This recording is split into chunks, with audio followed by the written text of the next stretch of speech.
আসসালামু আলাইকুম, ঈদ মুবারক।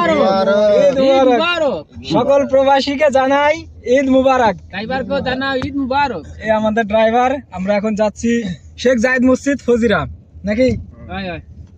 তো যারা এই ভিডিওটি দেখবেন, দেশ ও বিদেশের মানুষ সবাই আমাদের জন্য দোয়া করবেন।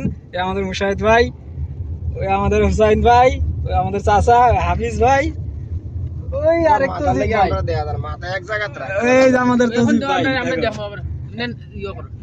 দাও। ও আমরা বাকি সব গ্রুপ মসজিদের যাই না গুরু। কিছু রাস্তার সামনে। তো ভিডিওটির সাথে থাকো সবাই, দেখা হবে। আর বেশি বেশি করে শেয়ার করো, লাইক করো। দেখা হবে শেখ জায়েদ মসজিদে গিয়া। এই তো এটি হচ্ছে ফজিরা বিল্ডিং। মানে দাউদ করবো বুঝছো নি রমজানের আগে। আরে